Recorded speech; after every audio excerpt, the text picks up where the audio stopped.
आज मैं महादेवी वर्मा द्वारा लिखित एक कहानी गौरा सुनाने वाली हूँ। गौरा मेरी बहन के घर पली हुई गाय की वयसंधि तक पहुंची हुई बछिया थी।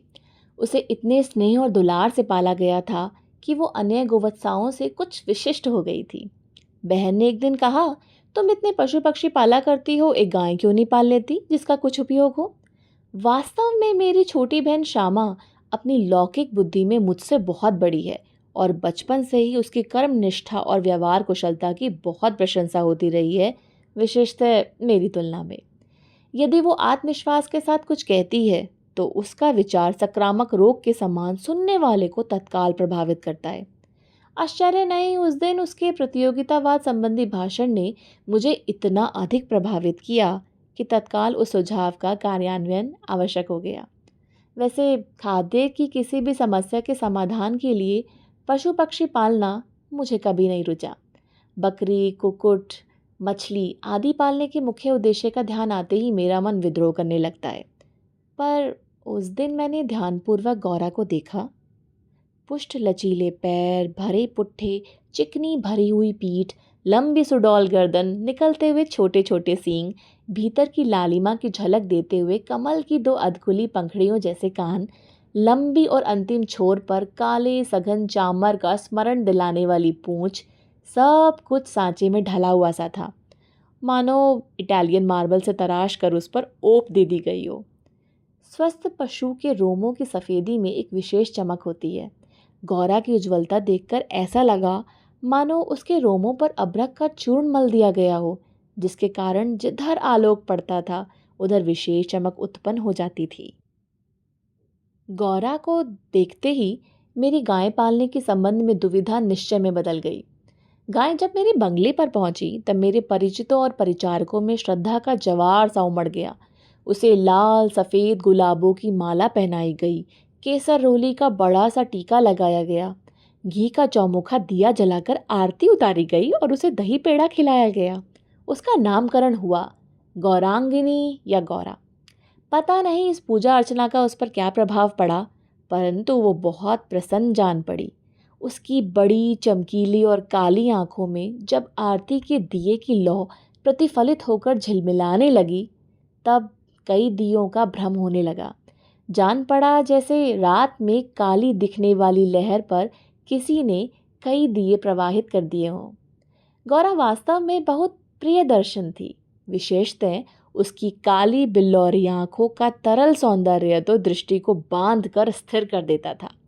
चौड़े उज्जवल माथे और लंबे तथा सांचे में ढले हुए मुख पर बर्फ के नीचे जल के कुंडों के समान लगती थी।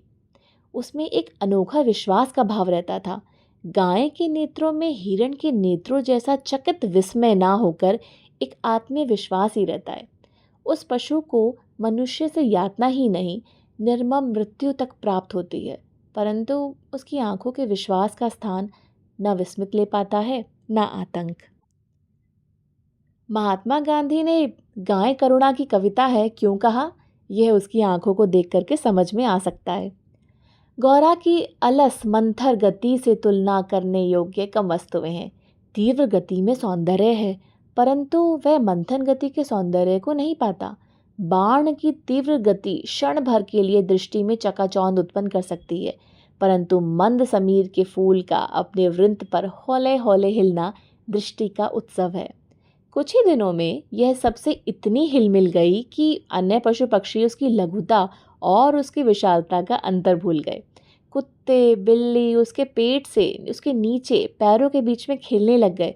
पक्षी उसकी पीठ पर, उसके माथे पर बैठकर उसके कान और आंखें खुजलाने लगे और वह भी स्थिर खड़ी होकर के अपनी आंखें मूंदकर मानो उनके संपर्क सुख की अनुभूति में खो जाती थी। हम सबको वह आवाज़ से नहीं, पैर की आहट से भी पहचानने लगी। समय का इतना अधिक बोध उसे हो गया था कि मोटर के फाटक में प्रवेश करते ही वह बा बा की ध्वनि से हमें पुकारने लगती। चाय, नाश्ता तथा भोजन के समय वह इतनी परिचित थी कि थोड़ी देर कुछ पाने की प्रतीक्षा करने के उपरांत रंभा रंभा कर घर सिर पर उठा लेती थी। उसका हमसे सहचार्य जनित लगाव मानवीय स्नेह के समान ही निकटता चाहता था। निकट जाने पर वह सहलाने के लिए गर्दन बढ़ा देती, हाथ फेरने पर अपना मुख आश्वस्त भाव से कंधे पर रखकर आंखें मूंद लेती। जब उससे दूर जाने लगते तब गर्दन घुमा घुमा कर देखती रहती। आवश्यकता के लिए तो उसके पास एक ही ध्वनि थी, परंतु उल्लास, दुख, उदासीनता, आकुलता आदि की अनेक छाया छवियां उसकी बड़ी और काली आंखों में तैरा करती थी। 1 वर्ष के उपरांत गौरा एक पुष्ट सुंदर वत्स की माता बनी। वत्स अपने लाल रंग के कारण गेरू के पुतले जैसा जान पड़ता था। उसके माथे पर पान के आकार का श्वेत तिलक और चारों पैरों के खुरों के ऊपर सफेद वलय ऐसे लगते थे मानो गेरू की बनी वत्स मूर्ति को चांदी के आभूषण से अलंकृत कर दिया गया हो। बछड़े का नाम रखा गया लालमणि, परंतु सब उसको लालू के संबोधन से पुकारने लगे। माता और पुत्र दोनों निकट रहने पर हिम राशि और जलते अंगारे का स्मरण कराते थे। अब हमारे घर में मानो दुग्ध महोत्सव आरंभ हो गया। गौरा प्रातः सायं 12 सेर के लगभग दूध देती थी, अतः लालमणि के लिए कई सेर छोड़ देने पर भी इतना अधिक शेष रहता था कि आसपास के बाल गोपाल से लेकर के कुत्ते और बिल्ली तक सब पर मानो दूधों नहाओं का आशीर्वाद फलित होने लगा। कुत्ते बिल्लियों ने तो एक अद्भुत दृश्य उपस्थित कर दिया था। दुग्ध दोहन के समय वो सब गौरा के सामने एक पंक्ति में बैठ जाते और महादेव उनके आगे उनके खाने के लिए निश्चित बर्तन रख देता। किसी विशेष आयोजन पर आमंत्रित अतिथियों के समान वे परम शिष्टता का परिचय देते हुए परीक्षा करते रहते। फिर नाप नाप कर सबके पात्रों में दूध डाल दिया जाता, जिसे पीने के उपरांत वो एक बार फिर अपने अपने स्वर में कृतज्ञता ज्ञापन करते हुए गौरा के चारों ओर उछलने कूदने लगते। जब तक वे सब चले न जाते, गौरा प्रसन्न दृष्टि से उन्हें देखती रहती। जिस दिन उनके आने में विलंब होता, वो रंभा रंभा कर मानो उन्हें पुकारने लगती। पर अब दुग्ध दोहन की समस्या कोई समाधान चाहती थी। नौकरों में नागरिक तो दोहना जानते ही नहीं थे, और जो गांव से आए थे वो न अनभ्यास के कारण यह कार्य इतना भूल चुके थे कि घंटों लगा देते थे। गौरा के दूध देने के पूर्व जो ग्वाला हमारे यहाँ पे दूध देता था, जब उसने इस कार्य के लिए अपनी नियुक्ति के विषय में आग्रह किया, तब हमने अपनी समस्या का समाधान पा लिया। 2-3 मास के उपरांत गौरा ने दाना चारा खाना बहुत कम कर दिया और वह उत्तरोत्तर दुर्बल और शिथिल रहने लग गई। चिंतित होकर मैंने पशु चिकित्सक को बुलाकर दिखाया। वे कई दिनों तक अनेक प्रकार के निरीक्षण, एक्सरे और रोग का निदान खोजते रहे। अंत में उन्होंने निर्णय किया कि गाय को सुई खिला दी गई है और उसके रक्त संचार तक हृदय तक पहुंच गई है। अब सुई गाय के हृदय के पार हो जाएगी, तब रक्त संचार रुकने से उसकी मृत्यु निश्चित है।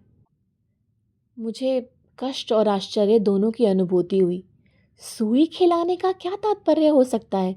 दाना चारा तो हम स्वयं देखभाल कर देते हैं, परंतु संभव है उसी में सुई चली गई होगी। पर डॉक्टर के उत्तर से ज्ञात हुआ कि दाने चारे के साथ गई हुई सुई गाय के मुख में ही छिदकर रह जाती है। गुड़ की बड़ी डली के भीतर रखी हुई सुई ही गाय के गले के नीचे उतर जाती है और अंततः रक्त संचार में मिलकर हृदय में पहुंच सकती है। अंत में एक ऐसा निर्मम सत्य उद्घाटित हुआ जिसकी कल्पना भी मेरे लिए संभव नहीं थी। प्रातः कुछ ग्वाले ऐसे घरों से जहां उनसे अधिक दूध दिया जाता है, गाय का आना सह नहीं पाते। अवसर मिलते ही वे गुड़ में लपेटकर सुई उसे खिलाकर उसकी असमय मृत्यु निश्चित कर देते हैं। गाय के मर जाने पर उन घरों में वे पुनः दूध देने लगते हैं। सुई की बात ज्ञात होते ही ग्वाला एकदम से अंतर्धान हो गया, अतः संदेह का विश्वास में बदल जाना स्वाभाविक था। वैसे उसकी उपस्थिति में किसी भी कानूनी कार्रवाई के लिए आवश्यक प्रमाण जुटाना असंभव था। तब गौरा का मृत्यु से संघर्ष आरंभ हुआ, जिसकी स्मृति मात्र से आज भी मन सिहर उठता है। डॉक्टर ने कहा कि गाय को सेब का रस पिलाया जाए तो सुई पर कैल्शियम जम जाने से उसके नाक चुभने की संभावना है। अतः नित्य कई कई सेबों का रस निकाला जाता और एक नली से गौरा को पिलाया जाता। शक्ति के लिए इंजेक्शन पे इंजेक्शन दिए जाते थे। पशुओं के लिए इंजेक्शन के लिए सूजे के समान बहुत लंबी मोटी सिरिंज और एक बड़ी बोतल भर दवा की आवश्यकता होती है। अतः वह इंजेक्शन में अपने आप में शल्य क्रिया जैसा यातना से हो जाता है और गौरा अत्यंत शांति से बाहर और भीतर दोनों ही चुभन और पीड़ा सहती थी। केवल कभी कभी उसकी सुंदर पर उदास आंखों में कोनों में पानी की दो बूंदें झलकने लगती थी। अब वो उठ नहीं पाती, परंतु मेरे पास पहुंचते ही उसकी आंखों में प्रसन्नता की छाया सी तैरने लगती थी। पास जाकर बैठने पर वो मेरे कंधे पर अपना मुख रख देती थी और अपनी खुरदुरी जीभ से मेरी गर्दन चाटने लगती थी। लालमणि बेचारे को तो माँ की व्याधि और आसन मृत्यु का बोध ही नहीं था। उसे दूसरी गाय का दूध पिलाया जाता था जो उसको रुचता नहीं था। वह तो अपनी माँ का दूध पीना और उसके साथ खेलना चाहता था। अतः अवसर मिलते ही वो गौरा के पास पहुंचकर अपना सिर मार मार कर उठाना चाहता था और खेलने के लिए उसके चारों ओर उछल कूद कर परिक्रमा ही देता रहता था।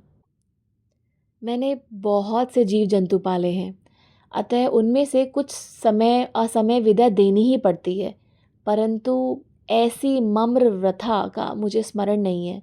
इतनी हष्टपुष्ट सुंदर दूध सी ज्वल पयस्विनी गायें उसके इतने सुंदर चंचल वत्स को छोड़कर किसी भी क्षण निर्जीव और निशेष हो जाएगी, यह सोच कर के ही आंसू आ जाते थे। लखनऊ, कानपुर आदि नगरों से भी पशु विशेषज्ञों को बुलाया गया। स्थानीय पशु चिकित्सक तो दिन में 2-3 बार आते ही रहे थे, परंतु किसी ने ऐसा उपचार नहीं बताया जिसे आशा की कोई किरण मिलती। निरुपाय मृत्यु की परीक्षा का मम्र वही जानता है जिसे किसी असाध्य और मरणासन रोगी के पास बैठना पड़ता हो। जब गौरा की सुंदर चमकीली आंखें निष्प्रभ हो जाती और सेब का रस भी उसके कंठ में रुकने लगा, तब मैंने अंत का अनुमान लगा लिया। अब मेरी एक ही इच्छा थी कि उसके अंत समय तक मैं उपस्थित रहूं। दिन में ही नहीं, रात में भी कई कई बार उठकर मैं उसे देखने जाती रही।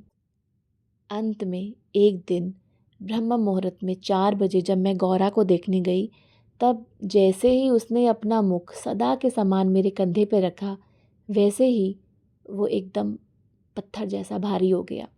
मेरी बाह पर से सरक कर धरती पर आ गया। कदाचित सुई ने हृदय को बेध कर बंद कर दिया।